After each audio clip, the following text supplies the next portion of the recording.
Every leader knows that a thriving organization depends on the energy, productivity, and commitment of its people.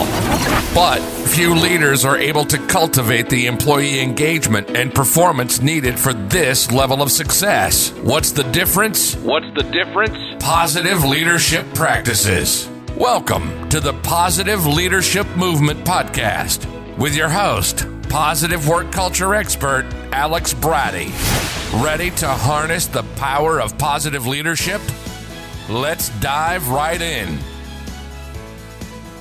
Hello and welcome to episode 46 of the Positive Leadership Movement Podcast.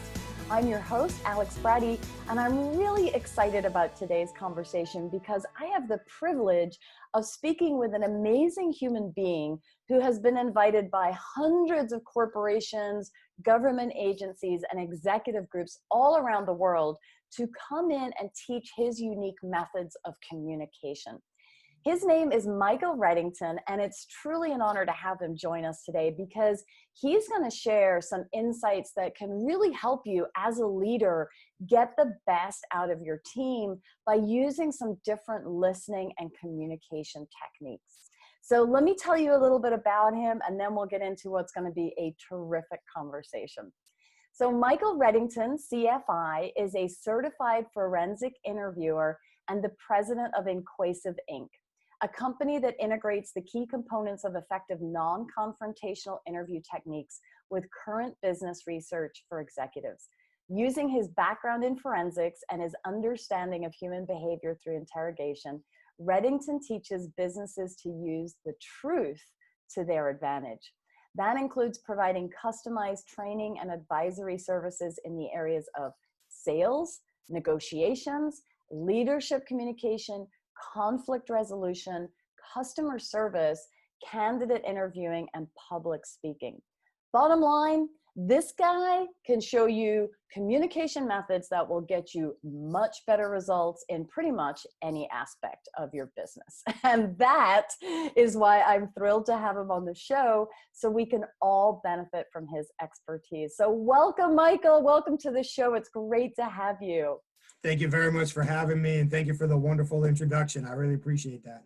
Yeah, oh, it's my pleasure. And I really am excited to talk to you today. And of course, if you're a listener to the show, and longtime listeners know this, I always start out by asking you what your definition of positive leadership means, because that is what this podcast is all about, and everybody has a slightly different definition, and I always find it's a great way to kick off the show. So tell us, what does positive leadership mean to you?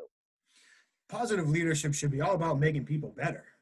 So as positive leaders, what are we doing every day to support and develop those around us? And not just when they're doing great, because that's easy. Nothing's easier than shaking someone's hand, well, back when we were allowed to shake hands, and saying great job. It's when they made a mistake, or when they have a tough decision, or when they're up against obstacles. What are we doing to help elevate everybody beyond where we feel we are? So that would be my operational definition of positive leadership. And I can also throw a plug in. I don't know if people are familiar with George Kohlreiser's work, but he does a lot of work on what he calls secure base leadership. I have no connection to him other than reading his book, but I would also encourage people to check that out because I think that would apply directly as well. I love it. I love it. And you make such a great point, right? It's about lifting others up, not just ourselves, but all the people around us, right? I mean, and as you said, it's really easy to do that when things are going great, right? But when things are tough, especially sort of in today's environment, when it seems like just challenge every day, right? It's like so much change, so much different things that we've got to do as leaders every single day. It can get really tough, and it can be easy to kind of let that stuff slip. But we've got to be mindful as leaders that our job is to, to some extent, to be a cheerleader, to support people and to help lift them up, even in the face of adversity. So I love that. Thank you for sharing that. It's terrific.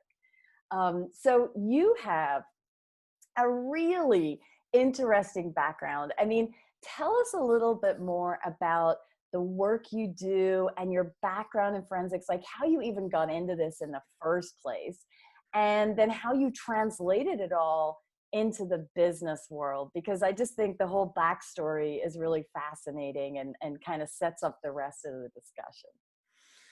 Well, the whole story would probably take a lot longer than an hour. So I'll give you the Cliff Notes version, and I'm happy to fill in any blanks that you ask. But essentially, coming out of high school, if I can remember that far back, I really thought that I was going to be a special education teacher and baseball, football coach. And I actually ended up trying that for a little while and got peer pressured into working in the financial industry because at the time that's where the money was and that's where a lot of my friends were.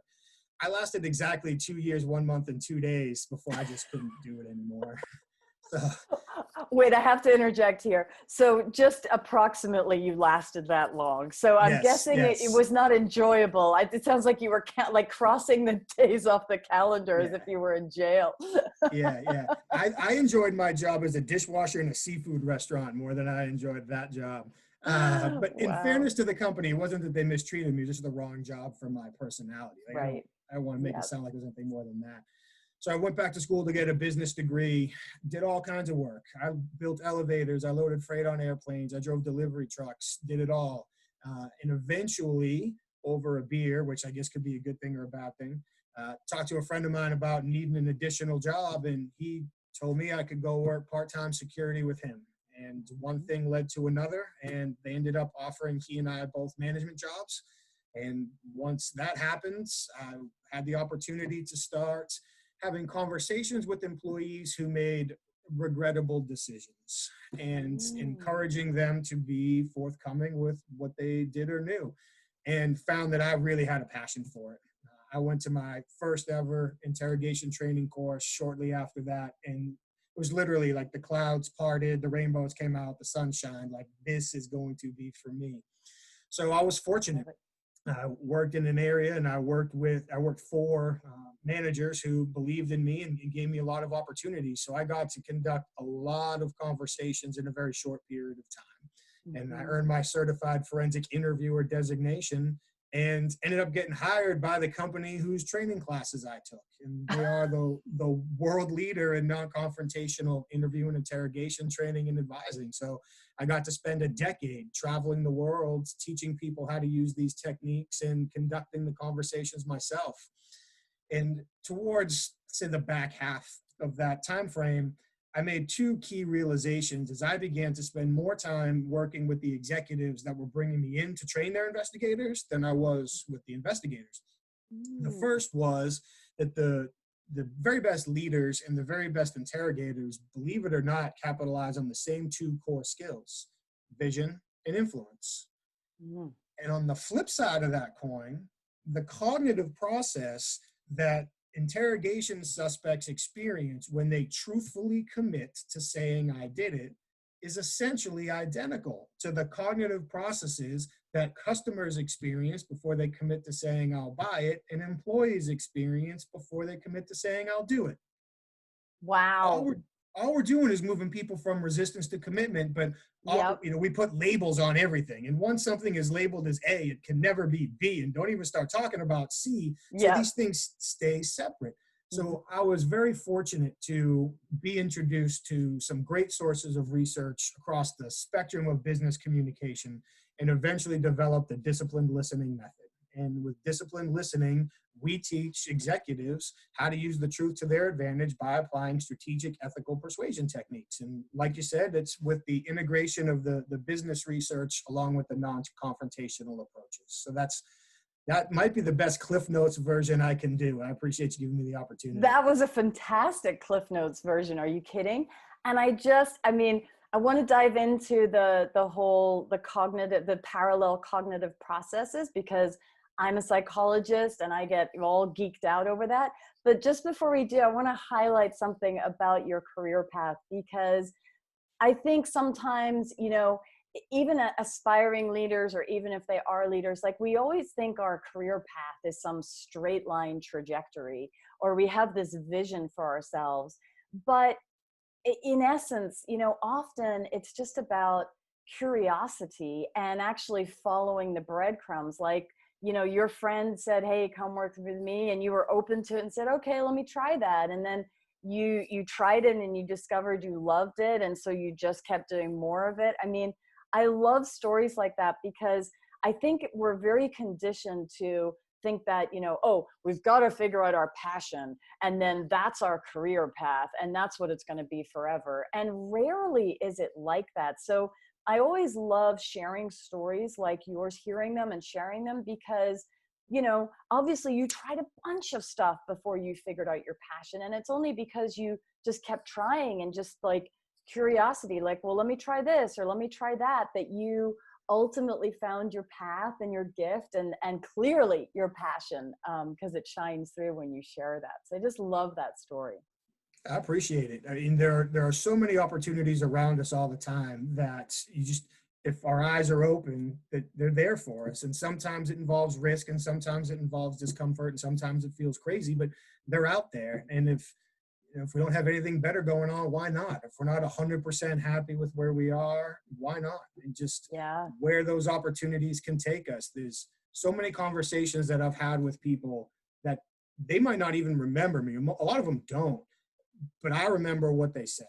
And some of it was, at a coffee shop or at a bar or in an airport, on a train. And they just say something that sticks and has value at some other point. It's just, people shouldn't pass those opportunities because they're trying to fit themselves in a box. Yeah, so impactful. And it's a good reminder that as leaders, we need to remember that, what comes out of our mouth or what the behavior that we demonstrate, someone we're not even aware of, it could be impacting them, and hopefully for the good, right? But we've got to be mindful of it. And we got to be mindful that the people that we lead, allowing them to explore and try out different things rather than sticking them in a box and saying, okay, you were hired to do this, so you're going to do that. But, exploring their strengths with them and allowing them to, ultimately find their passion too. So I just love that. Okay. And I took us completely off track. So let's get back.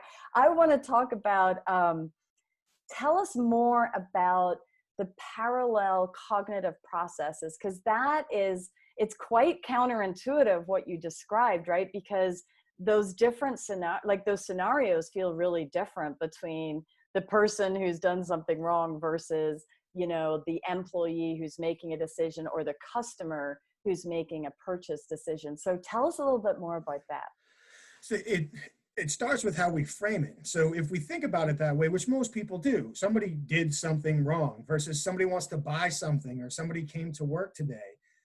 In all of those scenarios, we're engaging with somebody who to some degree doesn't want to do what we're asking them to do. From the interview and interrogation standpoint, if they've done something wrong, they probably didn't wake up that morning and say to themselves, you know what, I hope today's the day I get interrogated because I got a story to tell. Right.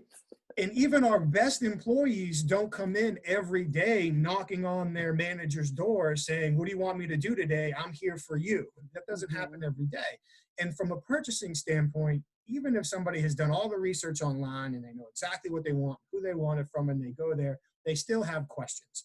And a lifetime of making purchasing decisions has taught them to some degree to distrust most sales professionals that they talk with because they know there's a conflict of interest there. Sure, we want the win-win and we want everybody to be happy, but are you really just trying to make money off of me today? So when we break in with the competing interests, when we break in with the potential trust issues, now we look at it as how do we move people from I don't want to that sounds like a good idea. And that's really what it all comes down to.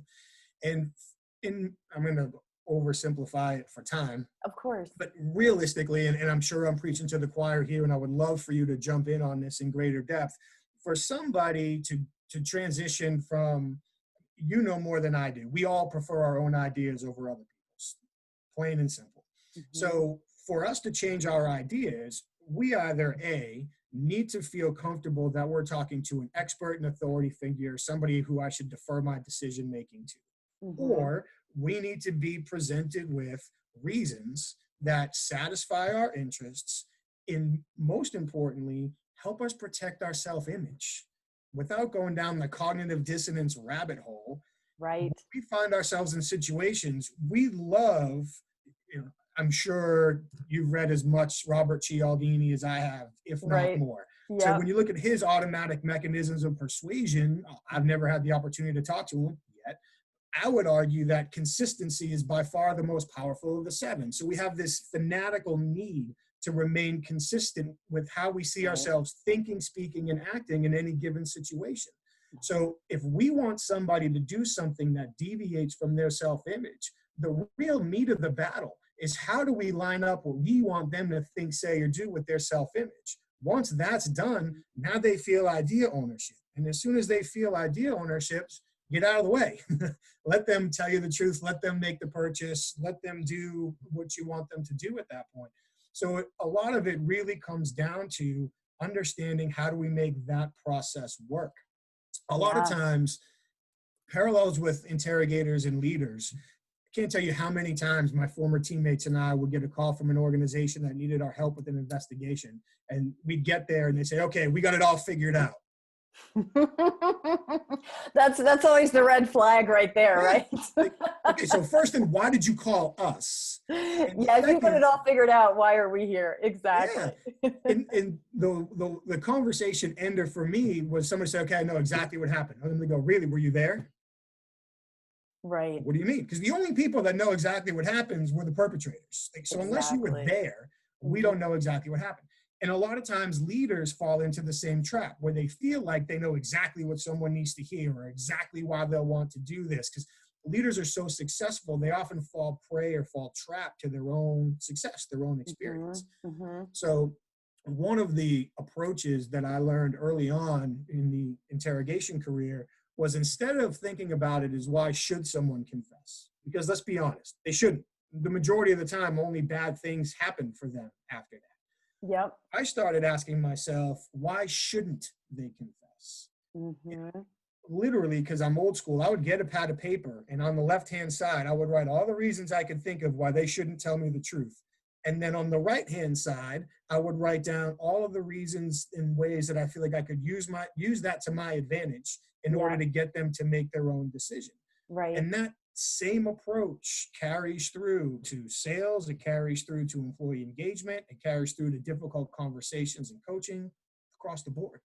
I love it. So, and it's so fascinating. And what you said about cognitive dissonance, boy, is that a powerful mechanism that we all have, right? Like what we do and what we think about ourselves have got to align. And if they don't, one of those two things has to shift so that they do. I mean, we can't, as human beings, it's very difficult to live in a place of cognitive dissonance. So it totally makes sense that that's like one of the core pieces of what you're describing. So tell me this, what has being an interrogator taught you about leadership? You touched on that a little bit, but can you go deeper on that?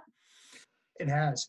In my opinion, I honestly believe that interview and interrogation is a white-hot microcosm of leadership, because you have two people, at least the vast majority of my experience, two people sitting in a room with diametrically opposed interests. And there is no middle ground. Like, there's no real compromise here. Like, we need as much of the truth as you're willing to share, and you don't want to tell us any. So there's not that easy, you want 50, I want 25, let's call it 38 and make it a day.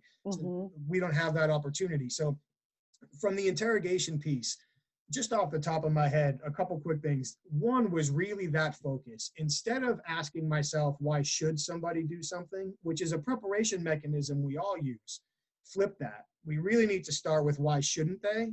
And a sister question to that is, why haven't they already? Especially if we're talking about employees. Right. If we've been asking them to do something and they haven't, we need to ask ourselves, why haven't they already done it? There's a reason there, or a group. So how do we get that group of reasons flipped around? So that would be one.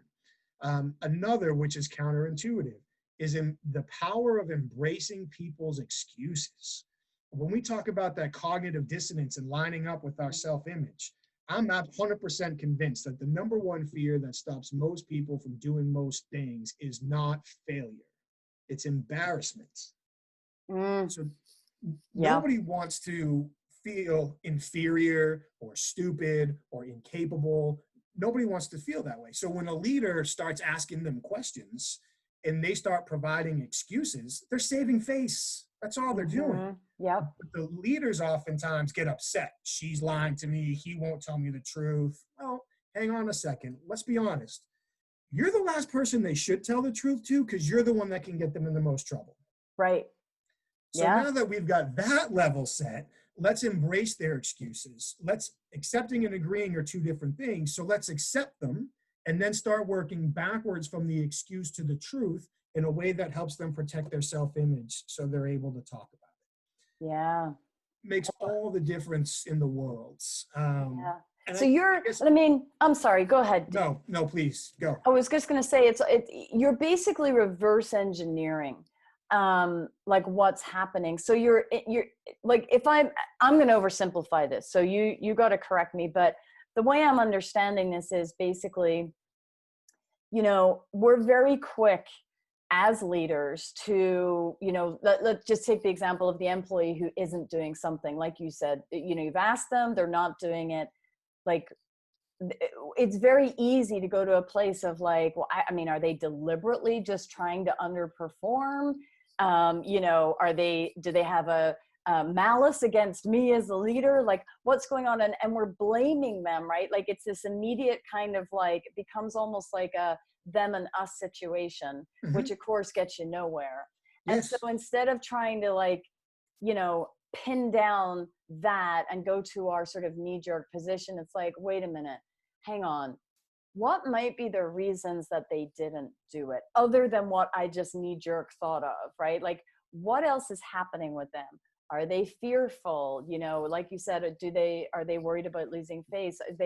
Are they just not the right fit for the job? Maybe it's just like, they're just not meant to be in that job and we need to move them somewhere else, right? Like, just trying to unpack basically what exactly is happening with that person, like almost giving them the benefit of the doubt that it's not that they're, deliberately trying to be bad. It's that there's something else at play. And unless we try to dig under it and understand it, it's never really going to change. Is that fair to say, or am I a little backwards there?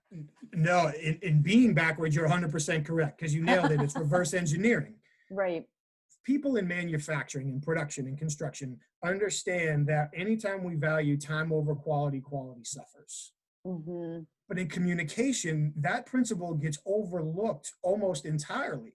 And when we look at leaders and when we look at all of the demands on their time, both real and perceived, a lot of times it's how do I get in and out of each conversation as quickly as possible? So they're focusing on the wrong thing. They focus on how do I get out of this conversation as quickly as possible, instead of focusing on what do I need to learn from this conversation in order to have the biggest impact. And if we take that approach, now instead of focusing on the time, we're focusing on the information, and we can get what we need quicker. The direct path so often is the path of most resistance, because we slam headfirst into somebody's self-image. And after that, all bets are off. Nobody wants to feel uncomfortable. Right. But when we're patient and we let the conversation come to us, the amount of information we can learn in the improved decision-making and therefore improved results are significant. That is, I just want to kind of really underscore the concept that you just raised there, because it's incredibly counterintuitive, but incredibly powerful. So you are right on the nose. And because pretty much every leader is pressed for time. It sort of like comes with the territory. And you're right. We're trying to get in and out of meetings and conversations as fast as we can. And hopefully accomplishing our goal, which is, okay, get people doing things, right? Mm-hmm. Like move the project forward, get it done. We've got a deadline coming up. How are we going to meet it? And so we're like, bim, bam, boom, like, Johnny, what are you doing on this? Alice, what is happening with this? It's like moving fast.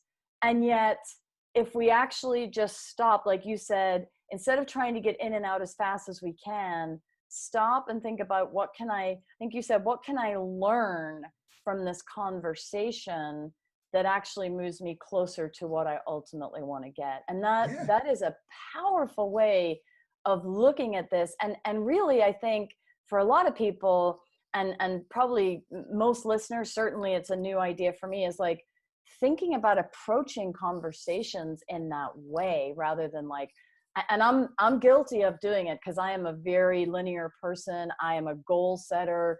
I meet deadlines. I follow through. And so like, I want to get stuff done. So I'm as guilty as the next person of like, let's have a fast conversation and you go off and do what you're meant to be doing. Everybody good? Cool. We're done, and assuming that that is okay. And meanwhile, this poor person that I just kind of probably steamrolled is like, oh man, how am I going to do that? She thinks I know what I'm doing. I really don't, but there was no space to say I couldn't. I've left all kinds of things hanging out there in my own haste, as it were, and my own sort of tunnel vision of what I wanted to accomplish. Amen. And as I jump into deep water talking to the psychologist, which isn't me in this conversation, our mind will go to whatever our internal monologue is focusing on. Mm-hmm. So if in our mind we're thinking about the clock, then we're going to start making decisions based on the clock. We're not going to start making decisions based on the quality of the decisions that we need to make. And people will be surprised how much they can accomplish in 5 minutes, how much they can accomplish in 3 minutes. If it's just like, let the conversation come to you. I know you do a lot of work in the employee engagement space. One of the little things we talk to people with this concept of time is when somebody calls you or walks into your office, when hopefully we all have the opportunity to walk into people's offices again, and says, do you have a minute? It's really easy for us to say, no, I don't. I've got a meeting in 3 minutes, but what do you need? Yep. And as soon as I say I have a meeting in 3 minutes, what do you need? I've told you that you are not worth 4 minutes of my life. Right. Imagine how that feels when people hear that time and time again. When instead, if they come in and say, do you have a minute? And I go, oh, I've got 3. What do you need? Let them say whatever they have to say, which is almost certainly going to be less than 3 minutes. It might feel like forever, but it's probably going to be less than 3 minutes. Then we can say, thank you, Alex. I appreciate you coming to me with that. I got to be honest. I've got a meeting in 1.5 minutes that I can't be late to. I don't want to shortchange this conversation. What's your schedule like tomorrow morning? Exactly. Now, they walk away feeling entirely different. The amount that we can accomplish in any perceived amount of time. Yeah. And just, I mean, even if they come in and you say, hey, I'm literally heading out the door. I actually do not have time, but I want to hear what you have to say. I know it's important. When can we meet after I get done with this, right? Just the fact that the person understands that you are placing priority on them and you are going to carve out the necessary attention span. It doesn't even have to be a long period of time, as you said, right? Like you can get a lot done in a short period of time, but it's like that presence and being able to focus just on them. I mean, that alone, even if they can't even get 1 minute with you, because you literally are like walking out the door, you can reassure them in 30 seconds that you care and that we're going to schedule time and that it matters. And that alone counts for a lot. Yes. Yeah. And I think some of what you're describing too, Michael, it is almost like helping create a sense of psychological safety for people. Because when they're in that face-saving mode, when they're like fearful, when they're just like yesing the leader or giving the leader what they want, a lot of it is because they don't have sort of a safe environment where they feel supported to actually say what they think or give the warning or be the contrarian view in the room. And a lot of times we need that. Otherwise, we're just in this groupthink, hurtling towards some decision that people have made, but it could be entirely wrong. Right? Yeah. If we've got 10 people in a room that agree on everything, 9 of them are redundant. Yes. Right. And we also know that that's probably a red flag too. Yeah. I love it. So you talk a lot in your in the work that you do, and you have a special process for this, but listening is a core part of what you do. So tell us a little bit about that and like how leaders can lead by listening. You've already touched on a bunch of it, so I'll recap and then dive in. The process of disciplined listening really is all about gathering strategic intelligence. And for us to gather strategic intelligence, we've got to do a whole lot more than maintain eye contact and smile and nod and summarize what we hear, because that makes you feel like I'm listening, but I could be thinking about what I'm going to be doing with my son this weekend for his birthday and not paying attention to anything you're telling me while I'm looking you in the eye and smiling and nodding. So like you said earlier, it all starts with going into every conversation with an understanding of how does this conversation potentially get me at least one step closer to a goal I'm trying to achieve. So now it's not just about I need to be done in 5 minutes. Now it's about how am I going to use this 5, 7, whatever I have minutes to get me closer to where I need to be. Yeah. Once we're there, as we talked about, then we start thinking, okay, why shouldn't these people share the information that I need? Because far more often than not, people are more motivated to protect themselves than they are to help somebody else. No matter our relationship, when the chips are on the table, that's where it is. One of the things that we work on with leaders is don't be mad when somebody lies to you. They're exercising what they believe to be their last good decision. Please keep in mind that, at least in our world, the vast majority of times when somebody lies to you, they're not lying to hurt you, they're lying to protect themselves. Right. So now that we're not taking it personal and passing moral judgment, we can use that potential dishonesty to get us closer. Yeah. Then we start, go ahead. It's so powerful. Finish your thought though. No, go ahead, because I can segue back from there if you want. No, I mean, it's just, I interrupted you because it just, again, like some of what you're sharing is just so powerful that it's almost like I want to digest it and also like emphasize it for our audience too, because like not taking a lie personally, ooh, that's hard, right? Like, I mean, you probably read the book, The 4 Agreements. I'm sure many of our listeners had, and one of them is do not take anything personally. And it's a very powerful philosophy and a way to live your life, but it ain't easy.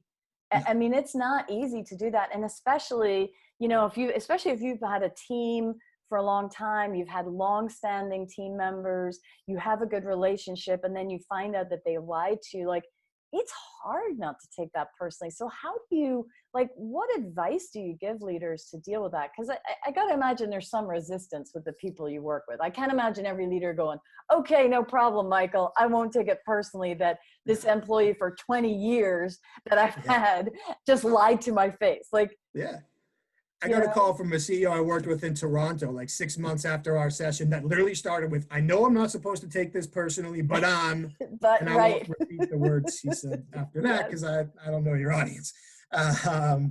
Thankfully, I was baptized by fire.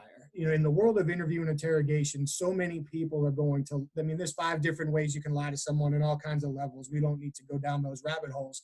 So it's not all like the bold-faced, terrible lies. But such a high percentage of people are going to that you literally just learn that, okay, that's what they're supposed to do. Like, check, now that they've done that, we can move on. It's just part of the process.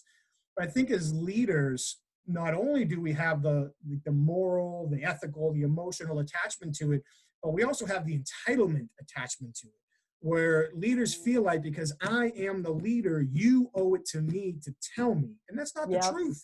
They owe it to themselves to protect themselves beyond anything. If they think for 1 second that telling me the truth could impact their ability to take care of their family or progress in their career or stay in charge of this project, they're not going to do it.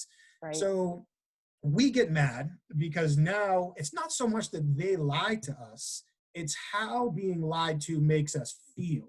You disrespected me. You tried to make me look foolish. You thought I was stupid. You thought you could get one over on me. And now our self-image is under attack. Yeah, so and you feel betrayed. So the simple act of somebody else just trying to protect their self-image now sends our self-image defense mechanisms into overdrive, and we lose focus. Now it's about restoring our self-image as opposed to getting the truth. And we end up suffering death by last word. where we just try to enforce our authority on people in a way where it just has a boomerang effect. They become more defensive and dig bigger holes. Wow. Yeah. Yeah, everything that you're saying is just such a different way of looking at things, and very eye-opening, right? Especially for leaders to just like be, and we talk about this a lot on the show, the need for leaders to be self-aware, and that self-awareness is basically like ballpark admission to being a leader. Yeah. But this, like what you're describing, boy, that requires leaders to just go a whole level deeper on being aware of how they're processing all these different things that are happening, right? And how they're choosing to, if they're lied to, how am I going to react to this? You know, maybe I'll have my knee-jerk emotional reaction and be all pissed off about it. But then I've got to remember what's actually happening. Like you're breaking down those cognitive processes. Like what's actually happening is my self-image has been challenged. And now I'm caught up in this, like, you know, craziness of trying to restore it, when really I should have my focus over here, which is trying to figure out, why did the employee lie to me in the first place? That's actually what matters, not how I feel about it and the fact that I've got to save face, right? Yeah. And if we can 100%. do that, like if we can actually do that, because I think that is a challenging thing to do, but if we can do that, boy, do we ever become better leaders, and will we be even more respected by that employee? Because again, we took the time to actually pause and try to understand the situation. And, you know, to use your phrase, we use disciplined listening. Like we disciplined ourselves to actually listen in that moment rather than spiral out in our own, you know, self-absorbed issue of, I was lied to. Great. And you're going to be lied to again, I think statistically within like the next 5 minutes. So Yes. Get used to it. Good point. It's Get going to used happen. to it. Make your life less stressful. Just get used to it. Don't take it personally. Literally. I love it. So how can, I mean, a lot of this has sort of been, and rightfully so, very focused on like, how can leaders handle these situations better? But thinking about it just from a different angle, like, how can leaders provide better feedback to employees so that, like, they're trying to, I guess they're sort of mitigating some of the situations that you're talking about here? Maybe it's about creating more psychological safety. I don't know, but like, how do leaders do that? How can they provide better feedback to their team members and their employees? Great question. Briefly, 2 thoughts, and I'll explain them. The first one is lead to their main point, not lead with it. If we sit somebody down and say, Alex, you need to tell me why you're behind on this project, like put your mouthpiece in, because you just challenged them, and you're going to get excuses and lies and defensive mechanisms. So we want to lead to our most critical point or question. We don't want to lead with it. Like we talked about before, we want to embrace their excuses, give them a chance to talk.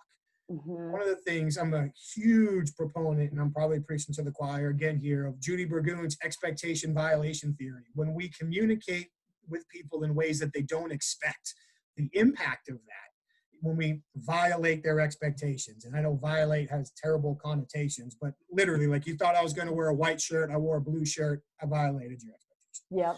Yep. So if somebody's expecting to get challenged and they're not, like they walked in saying, here it comes. But then 2 minutes into the conversation, like, wait a minute, it's not coming. Like, now that's psychological safety and their ability to and willingness to talk. So what we try to do is think about it as going like through a funnel or an upside down triangle. Somebody comes in, we want to talk broadly. How are you? What are you working on? And then we should be able to anticipate how they're likely going to answer our questions and what excuses they're likely going to provide. So if we have a manager who is not coaching his people, his problem is he's not coaching his people, and that's why the team's not successful. Every manager on the planet thinks they're a good coach. Yep. They all do. So if you call them in and say, hey, man, we need to talk about your coaching. We just poured gas on the open Defense flame. right up, right? Like just 100%. immediately. Yep. But now if we call him in and say, hey, with everything going on, I know all of our managers have been crazy busy juggling 5 things with 3 of them on fire. So walk me through what you've had going on. You know that one of the things he's going to say in that list is going to lead you closer to the project he's currently working on and not coaching his team on. So then you use that to get to one step closer, which is where you want to go. So let's talk about this project. How's this going? And now as he talks about the project, be patient. Let him talk. Then after he explains that, we can take one thing he just said and say, good point. What are some of your stakeholders saying about how your team is doing? That could be, internal, external, depending on the process. Then what's your team saying? You know he's going to give excuses to defend his team because every decent manager is going to defend their team. Then after he gives the excuses that his team has given, we can ask him, how does that compare with your observations? What's he going to say? He's going to say it lines up. He has to. Now that he says it lines up, we can say, great. With your schedule the way it is, in the last 3 months, how many hours would you say you've spent observing and coaching each one of your team members? And now he's going to go, oh. And he's probably going to exaggerate. So when he says something like, well, I'd like to believe it's probably around about 3 hours each. It's 45 minutes. Right. But we don't have to challenge him on that because now we're letting him use the excuse that I've been too busy. And what he just did is he admitted that he hasn't been spending enough time with his people because he's too busy. Leaders oftentimes don't want to use the excuse route. They want to force accountability down people's throat at the beginning of the conversation when they should be moving for accountability at the end of the conversation. When the defenses are down, they've been comfortable discussing their excuses and now can talk about changing their priorities and understanding the bigger picture and make commitments to teaching or coaching their team that now you can meet with them again in 3 weeks and say, okay, this is what you committed to do. Where are we? Yeah. Again, I mean, it's so opposite to the way we normally do because we go in and it's like, we just want to punch it on the nose. Like, why is this not getting done? So it's like, as leaders, there's patience involved here too.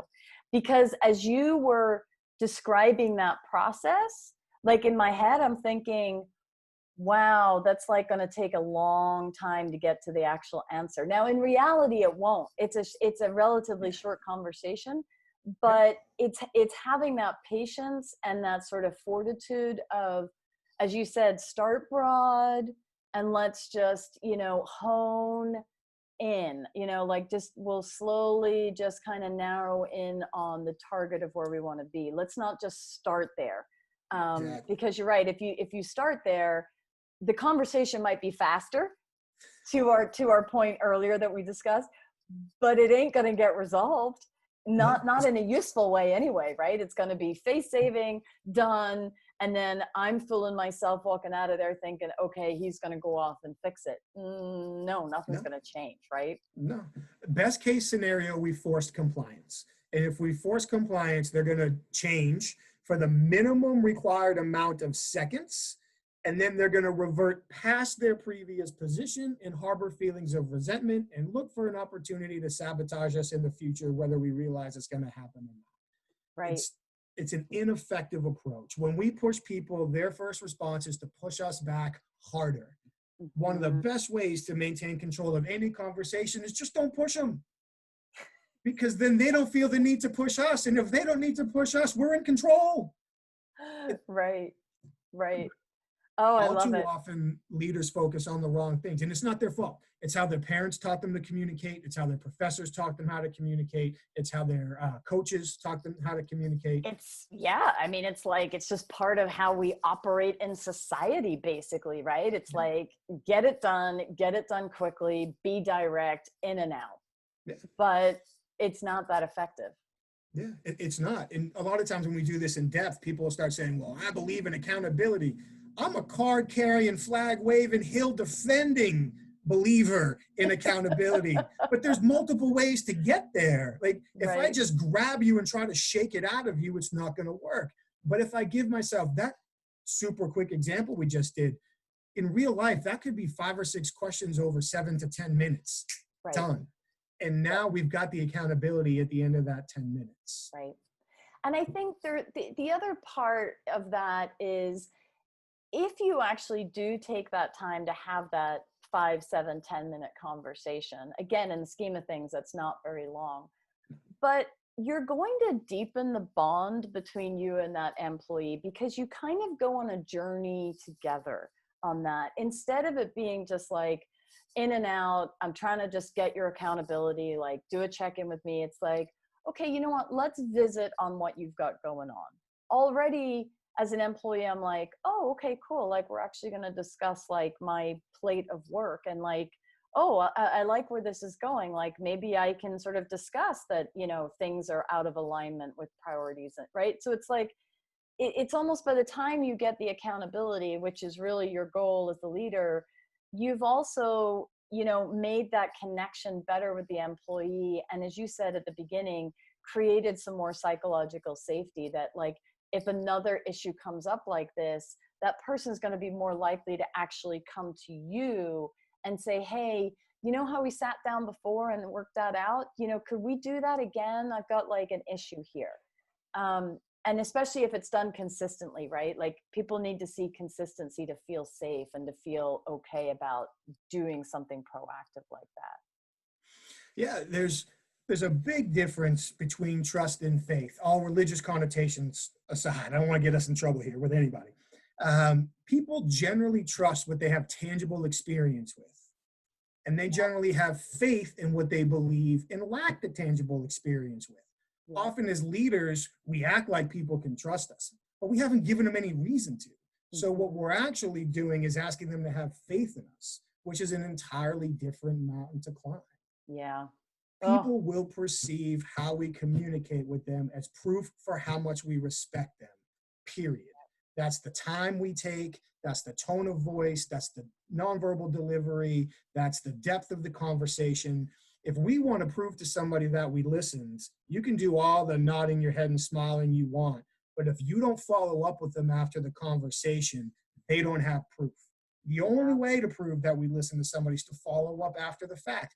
But as leaders, we feel like we respect somebody. It should be obvious. So we don't worry about what are these things we should do to demonstrate trustworthiness. How are they perceiving how I communicate with them, and therefore how I value?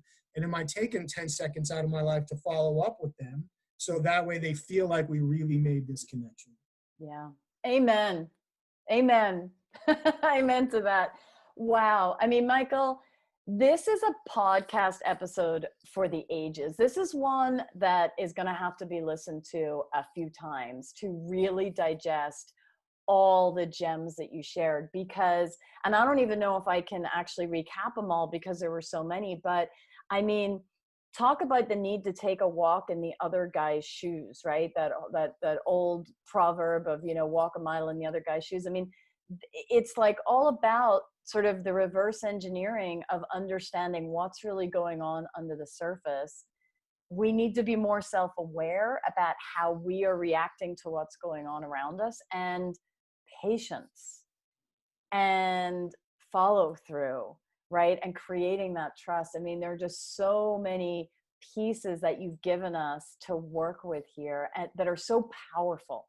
So I want to thank you for that. And I know, I mean, we could continue this conversation, but obviously we, you know, for the sake of a podcast episode, we got to be respectful of time. But I know based on what they heard, my listeners are going to want to connect with you. So tell us, you know, how can they get in touch with you? How can they connect with you further? And I think you also have a very cool offer to share with them too, right? Yeah, I appreciate it. They can find me on my website, inquasive.com. They can find me on LinkedIn, Michael Reddington, CFI. I have been begrudgingly dragged onto Twitter, so they can find me occasionally from time to time there as well. So that's where they can find me online. All my contact information is there. So I'll be more than happy to answer any questions or help anybody out that I can. And especially, we want to thank everybody for sharing 60 minutes of their life and listening to this. So we did talk, and I am more than happy to offer 5 free 30-minute consultation sessions to the first 5 people who respond within the first, we'll call it 2 months after this podcast is actually released. So whenever this hits the airwaves, the first 5 people within the first 2 months, I'm more than happy to give 30 minutes to talk through any strategic conversational issues or opportunities they may be facing and help work through. Wow, that is a highly generous offer. And listen up, people, because you just heard how much this guy has to offer. And we barely even scratched the surface. I know that. Even though you gave us so much, I know there's way more that you have back there. So listen, take advantage of that very generous offer. You can connect with Michael on those platforms that he mentioned. And his business is spelled, Inquasive is spelled INQUASIVE. So inquasive.com is his website. And if you're not catching all of that, you can always email me and I will connect you. And my email is questions@positiveleadershipmovement.com. And likewise, if you've got questions about this episode, if you want to share your leadership stories, and like I said, if you want to be connected to Michael, use that email questions@positiveleadershipmovement.com. Michael, thank you again for being on today. It's been an absolute pleasure. I'm going to have you come back in the future because I know there's a whole boatload of stuff we didn't even get to. We're going to need a bigger boat. We're going to need a bigger boat. Exactly. So truly, it's been an honor. Thank you so much for joining us today. I can't thank you enough for having me. I've really enjoyed the conversation, every minute of it. Thank you so much. Thank you again to the listeners for dedicating their time. Take care of each other, and hopefully we see each other again soon. Awesome. Thank you, Michael. And yes, to my wonderful listeners, I want to thank you for joining me for another episode. And I will thank you, as I always do, for being part of the positive leadership movement and inspiring me to do what I do every single day. Make sure you subscribe to the show. If you like this episode, please rate and review. If you want to get more from Alex, check out Happiness at Work, where she provides leaders with a proven path to cultivate a positive work culture that increases performance, productivity, and profitability. Go to happinessatworknow.com. Join us next week and harness the power of positive leadership for your organization.